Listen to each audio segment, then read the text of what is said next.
Good morning, प्यारे बच्चों. How are you? I hope you are well at home.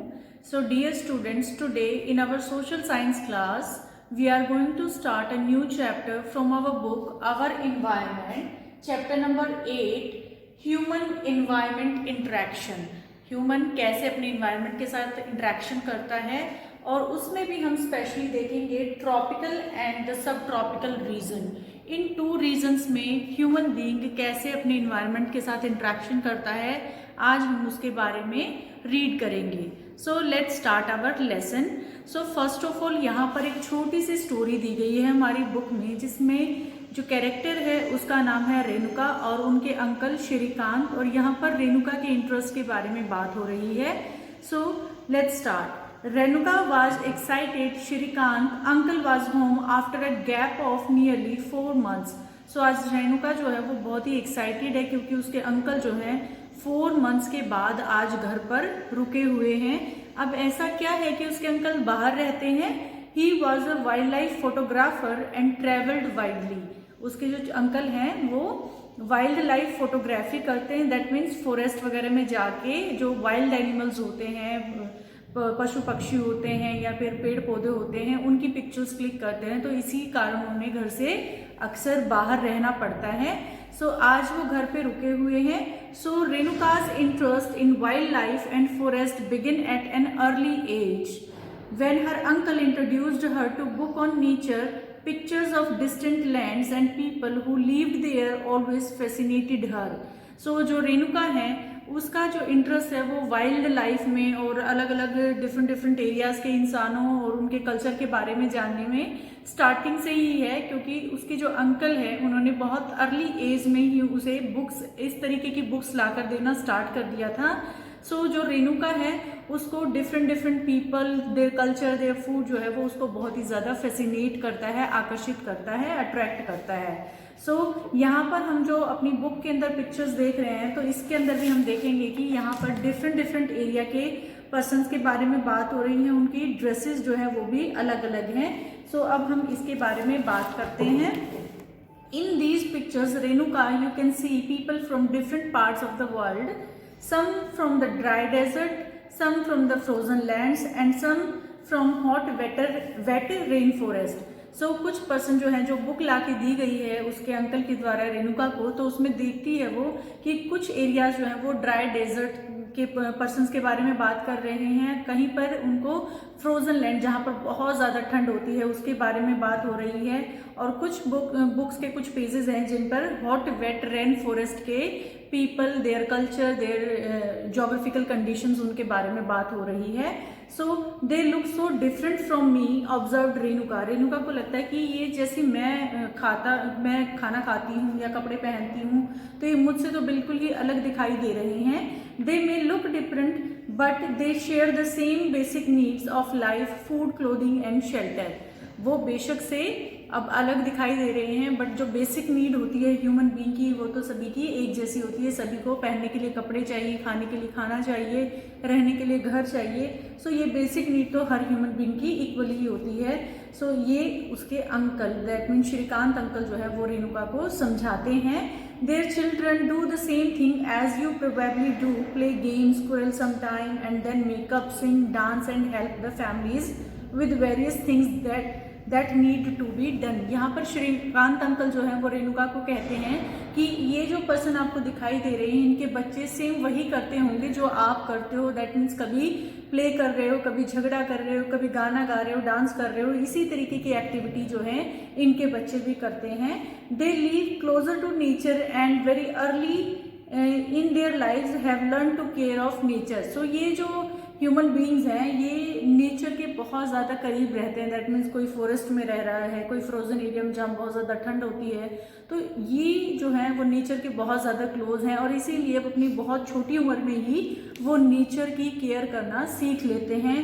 They learn how to catch the fish and how to collect material from the forest. उन्हें छोटी सी उम्र में ही fish को पकड़ना आ जाता है, या फिर फॉरेस्ट में जाके फल, फ्रूट और वुड को कैसे गैदर करना है, हंट करना है, वो सारी चीज़ें उनको अर्ली एज में ही आ जाती हैं.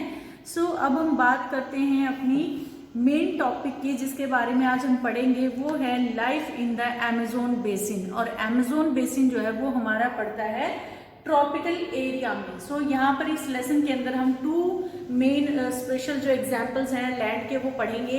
एक हम एग्जाम्पल लेंगे ट्रॉपिकल लैंड का और दूसरा एग्जाम्पल लेंगे हम सब ट्रॉपिकल लैंड का। सो आज हम ट्रॉपिकल लैंड के बारे में पढ़ेंगे। जो मेन टॉपिक है हमारा वो है life in the Amazon basin.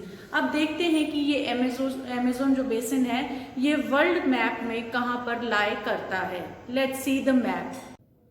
So dear student, this is our world map, political world map, और basically we are talking about the tropical region. So हम यहाँ पर देख लेते हैं कि ट्रॉपिकल रीजन में इक्वेटर यहाँ पर है 0 डिग्री पर, और 0 डिग्री इक्वेटर से 10 degree north and 10 degree south. यहाँ पर हमने अर्थ का जो सर्कल बनाया है इस पे भी हम देख लेते हैं कि 0 डिग्री नॉर्थ है 10 डिग्री नॉर्थ और 10 डिग्री साउथ, ये हमारा इक्वेटोरियल रीजन कहलाता है। और आज हम बात करेंगे इसी इक्वेटोरियल रीजन में पड़ने वाले लाई करने वाले अमेजोन बेसिन एरिया की, और ये हमारे साउथ अमेरिका कॉन्टिनेंट में पड़ता है। सो आज हम इस अमेजोन बेसिन का जो एरिया है इसी के बारे में बात करेंगे। This is an example of tropical region. So now let's discuss life in the Amazon basin. Amazon basin जो है उसका नेम अमेजोन बेसिन कैसे रखा गया उसके लिए हमें डू यू नो रीड करना है। So when Spanish explorer discovered the Amazon river they were attacked by a group of local tribes wearing headgears and grass skirts. These people remind them of the fierce tribe of women warriors known in ancient Roman Empire as the Amazons, hence the name Amazon. जो Spanish travellers थे वो घूमने के लिए जब इस area में गए तो यहाँ पर जो लोकल ट्राइब्स थी जिन्होंने ग्रास से बनी हुई स्कर्ट पहनी हुई थी और हेड पे भी कुछ क्राउन या गियर जैसा पहना हुआ था, मुखोटा टाइप, सो उन्होंने उनके ऊपर अटैक कर दिया। तो उनको अपनी पुरानी कहावतें जो रोमन विमेन वॉरियर्स थी उनके बारे में जो कहानियाँ थी वो रिजेंबल हुई उनके जैसी, सो उनको अमेजोन्स बोला जाता था। तो उसी नेम पे अमेजोन बेसिन का नाम अमेजोन रखा गया। And the river Amazon flows through this region. अभी हमने जब अपना मैप देखा था तो हमने डिस्कस किया था कि यहाँ साउथ अमेरिका जो है यहीं पर अमेजोन एरिया जो जिसके बारे में हम बात कर रहे हैं यहीं पर अमेजोन रिवर जो है वो फ्लो करती है, और ये यहाँ माउंटेन से ओरिजिन होने के बाद अटलांटिक ओशन जो कि यहाँ पर लाई करता है। अब हम अपनी बुक का मैप देखेंगे और यहाँ पर हमें साफ तरीके से दिखाई देगा कि यहाँ पर जो अमेजोन रिवर है उसका ओरिजिन यहाँ पर हो गया और ये फ्लो करती है ईस्ट वर्ड, और यहाँ पर अटलांटिक जो ओशन है इसमें अपने पानी को ड्रेन कर देती है। और जब ये अपने पानी को ड्रेन करती है तो यहाँ पर जो ये एरिया बनता है उसको हम माउथ कहते हैं, रिवर का माउथ कहते हैं। अभी हम रिवर को डिस्कस करेंगे बोर्ड पे, तब आपको इसके फीचर्स के बारे में पता चलेगा। The place where a river flow into another body of water is called the river's mouth. हम बात कर रहे हैं यहाँ पर जो रिवर है ये माउंटेन रेंज है, माउंटेन रेंज से रिवर का ओरिजिन होता है, ओरिजिन मतलब पानी निकलना शुरू होता है। सो ये यहाँ पर कहलाया ओरिजिन। अब उसके बाद रिवर फ्लो करती हुई आगे बढ़ती है और आगे बढ़ते बढ़ते वो यहाँ पर ओशन के साथ मर्ज हो जाती है। जब रिवर ओशन के साथ मर्ज होती है उसमें अपना सारा पानी ड्रेन करती है तो ये जो एरिया है ये कहलाएगा माउथ, रिवर का माउथ। सो अब रिवर जो है जब अपना कोर्स पूरा करती है तो उसमें से उसके साथ बीच बीच में बहुत सारी दूसरी छोटी छोटी रिवर्स जो है वो आकर मिल जाती हैं, या फिर रिवर से डिपार्चर हो जाती है। कुछ जो रिवर्स होती हैं वो रिवर में जो आकर मिलती हैं वो रिवर्स कहलाती हैं ट्रिब्यूटरीज, और रिवर से जो रिवर बाहर निकल जाती हैं, जो छोटी छोटी रिवर बाहर की साइड निकल जाती हैं वो कहलाती हैं डिस्ट्रीब्यूटरीज। अब हम डिस्ट्रीब्यूटरीज, ये रिवर्स के फीचर हैं, और जितना एरिया रिवर कवर करती है वो कहलाता है उसका बेसिन। सो हम यहाँ पर बात कर रहे हैं इस रिवर की, इस रिवर का नाम है अमेजोन बेसिन। अब हम देखेंगे वापस एक बार फिर से अपने मैप की तरफ चलेंगे और यहाँ पर हम देखेंगे numerous tributary join the river to form the Amazon basin. अब हम देखते हैं कि वो ट्रिब्यूटरीज जो हैं जिससे अमेजोन बेसिन बनता है वो कौन सा पोर्शन कवर करती हैं। So come here on the map. So हम बात कर रहे हैं यहाँ पर कुछ some part of Brazil, Peru, Colombia, Venezuela, Bolivia. So यहाँ पर इन सब को मिला के अमेजोन बेसिन बनता है। सो ये हुआ हमारा अमेजोन बेसिन। अब हम बात करते हैं क्लाइमेट के बारे में कि यहाँ पर अमेजोन बेसिन के अंदर क्लाइमेट किस तरीके का होता है।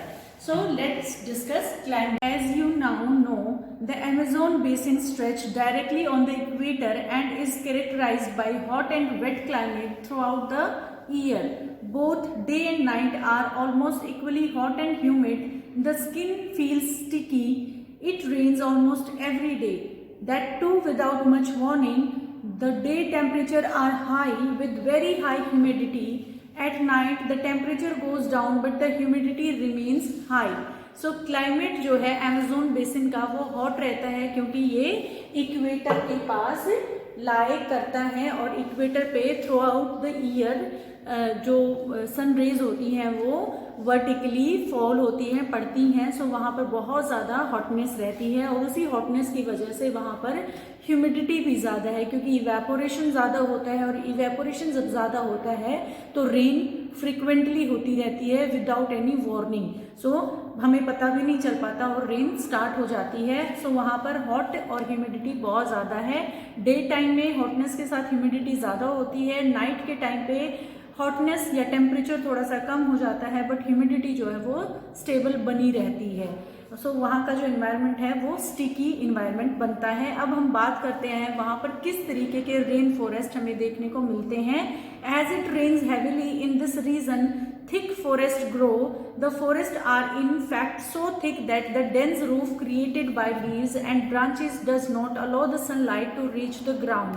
वहाँ पर इतने ज़्यादा घने फॉरेस्ट होते हैं और वो इतने ज़्यादा आपस में जुड़ जाते हैं कि जो सनलाइट आती है वो पेनिट्रेट भी करती है, बावजूद उसके लैंड तक, ग्राउंड तक नहीं पहुँच पाती है क्योंकि उन्होंने एक रूफ जैसा स्ट्रक्चर बना लिया होता है। The ground remains dark and damp. Only shed tolerant vegetation may grow here. Orchids, bromeliads grow as plants parasite. सो यहाँ पर किस तरीके के प्लांट्स या जो छोटे पौधे हैं वो होते हैं जो डार्क में, जिसको लाइट की ज़्यादा ज़रूरत ना हो, इस तरीके के पौधे वहाँ पर ज़्यादा होते हैं। और उसके साथ साथ जो पैरासाइट प्लांट्स होते हैं, जो एक प्लांट दूसरे प्लांट के ऊपर लाई करता है, इस तरीके के प्लांट्स वहाँ पर ज़्यादा देखने को मिलते हैं जो बेल के जैसे होते हैं। The rain forest is rich in fauna, birds such as toucans, hummingbirds, bird of paradise with brilliantly colored plumage. Oversight bills of eating make them different from the birds we commonly see in India. हम India में जिस तरीके के birds देखते हैं उससे अलग तरीके के बर्ड्स, बहुत ज़्यादा कलरफुल हमिंग बर्ड या फिर बहुत ज़्यादा जिसकी जो बीक होती है, वो चोंच जो होती है वो खाना खाने के लिए काफ़ी लंबी सारी होती है, तो वो जो हम यूजुअली देखते रहते हैं इस तरीके के बर्ड्स नहीं होते हैं, अलग तरीके के होते हैं। These birds also make a loud sound in the forest. Animals like monkeys, sloth and ant-eating tapirs are found there. So वहाँ पर एनिमल्स जो होते हैं वो बंदर ज़्यादा होते हैं, स्लोथ या फिर जो चींटी खाने वाले टैपरीज होते हैं, इस तरीके के एनिमल्स वहाँ पर ज़्यादा देखने को मिलते हैं। Various species of reptiles and snacks also thrive in these jungles. बहुत तरीके के रेप्टाइल्स कौन से होते हैं जो ज़मीन पर रेंग कर चलते हैं। सो रेप्टाइल्स भी वहाँ पर बहुत ज़्यादा देखने को मिलते हैं। Crocodile, snake, python abound, anaconda and boa constrictor are some of the species. आपको पहले भी हमने एक लेसन में डिस्कस किया था कि एनाकोंडा जो है दुनिया के सबसे लंबे स्नेक्स में से है, तो वो अमेज़न बेसिन में हमें मिलता है। Besides the basin is home to thousands of species of insects, reptiles, birds और animals के अलावा यहाँ पर बहुत ही कैटेगरी के, बहुत ही अलग अलग डिफरेंट टाइप के इंसेक्ट्स भी देखने को मिलते हैं। Several species of fishes including the flesh-eating piranha fishes also found in the river. So यहाँ पर इंसेक्ट्स के अलावा बहुत ही अलग अलग तरीके की जो फिश की वैरायटी होती है वो भी हमें मिलती है, जिसमें मांस खाने वाली जो मछली है जिसका नाम है पिरान्हा, वो भी हमें यहाँ पर मिलती है। This basin is thus extraordinary rich in the variety of life found there. कुल मिला के हम कह सकते हैं कि जो अमेजोन बेसिन फॉरेस्ट है वहाँ पे डेंस फॉरेस्ट के साथ साथ बहुत ही अलग तरीके के बर्ड्स और एनिमल्स, इंसेक्ट्स, फिशेस देखने को मिलती हैं। People of the rain forest. So dear students, हमने बात कर ली वहाँ के क्लाइमेट के बारे में भी, वहाँ पर रेन के बारे में भी, रेन फॉरेस्ट के बारे में। अब हम बात कर रहे हैं वहाँ पर रहने वाले ह्यूमन बींग्स के बारे में कि वो कैसे वहाँ पर सर्वाइव करते हैं। So people grow most of their food in small areas after clearing some trees in the forest. वहाँ पर जो ह्यूमन बींग है वो क्या करते हैं, फॉरेस्ट का कुछ एरिया जो है जहाँ पर ट्री होते हैं उनको कट कर देते हैं और उसको साफ कर लेते हैं। While man hunt and fish along the reverse, और उसके ऊपर अपनी क्रॉप्स को ग्रो करते हैं। कह सकते हैं कि वो स्लैश एंड बर्न एग्रीकल्चर को यूज करते हैं। एक बार हम अपने नेक्स्ट पेज पे स्लैश और बर्न की डेफिनेशन जो है उसको रीड करेंगे अपने डू यू नो में। Slash and burn is a way of cultivating land where farmers clearing a piece of land by slashing or cutting down trees and bushes. These are the burnt which release the nutrients into the soil. Now crops are grown in this clear field for a few years.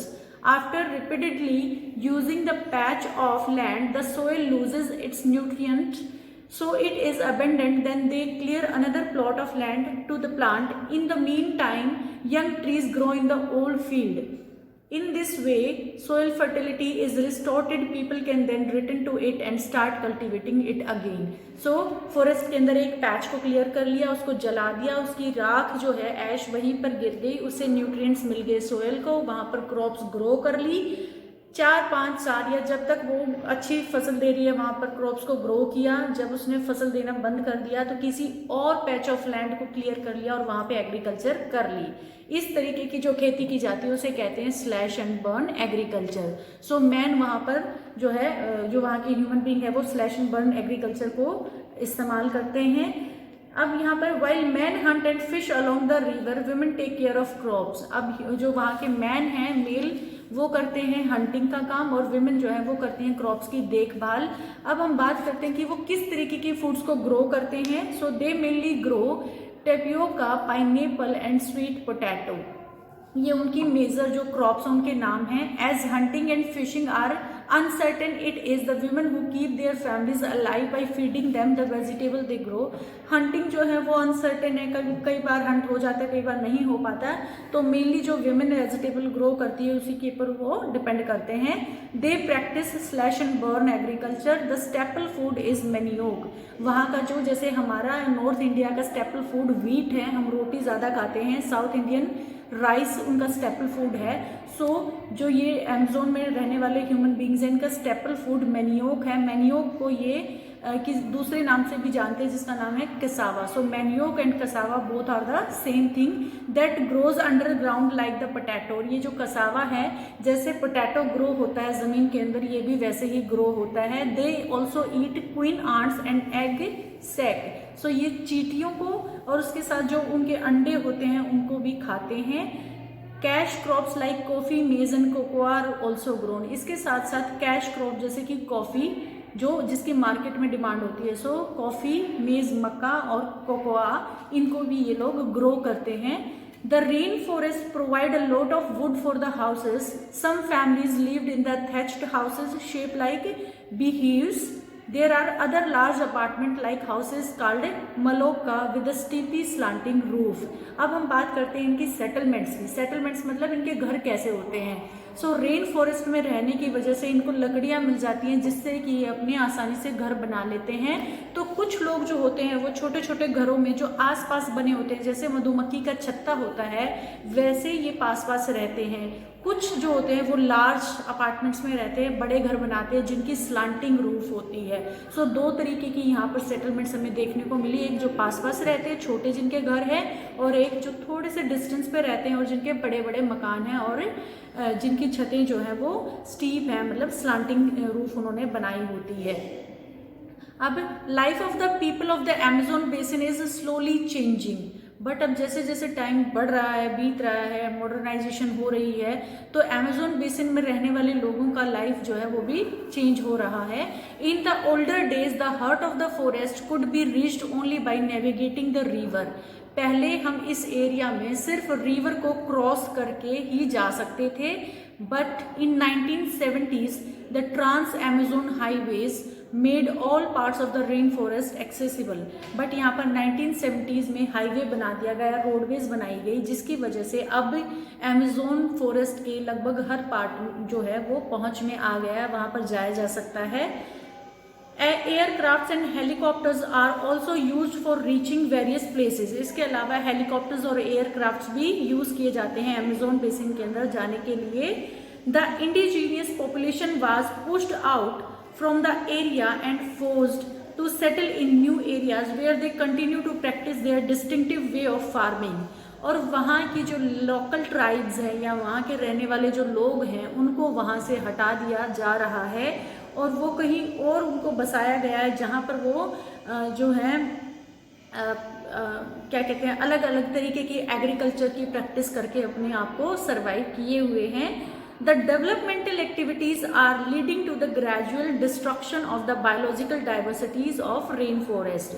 जैसे जैसे development के काम हो रहे हैं उसके लिए पेड़ों को काटा जा रहा है, सो उससे क्या हो रहा है, जो रेन फॉरेस्ट की जो बायोडाइवर्सिटी थी, अलग अलग तरीके के फ्लोरा फ्योना, सुंदर सुंदर ट्रीज, वो अब वहाँ पे कम हो रहे हैं, रिड्यूस हो रहे हैं। It is estimated that a large area of the rain forest has been disappeared annually in Amazon basin. और ये अंदाज़ा लगाया जा रहा है कि हर साल एक बहुत बड़ा एरिया जो है उसको वो डिसअपियर हो रहा है अमेजोन बेसिन से।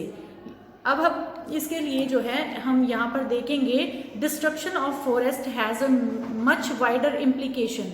The top soil is washed away as the rains fall and the lush forest turns into the barren landscape। हमें यहाँ पर एक पिक्चर दिखाई गई है जिसमें ग्रेजुअली डिस्ट्रक्शन ऑफ फॉरेस्ट है। यहाँ पर देखिए फॉरेस्ट बहुत ज़्यादा है, ठीक है, उसके बाद डेवलपमेंट हुई, डेवलपमेंट होने की वजह से यहाँ पर पेड़ों को काट दिया गया, यहाँ पे घर बना लिए गए, अब यहाँ से फॉरेस्ट कम हो गया, तो इतना जो एरिया है जब रेन होगी, क्योंकि यहाँ पर रेन भी ज़्यादा होती है, तो इसकी टॉप सोइल जो है वो वॉश्ड हो जाएगी, बहकर निकल जाएगी। उसके बाद और डेवलपमेंट हुई और यहाँ पर देखिए फॉरेस्ट का एरिया जो है वो बहुत ही कम रह गया।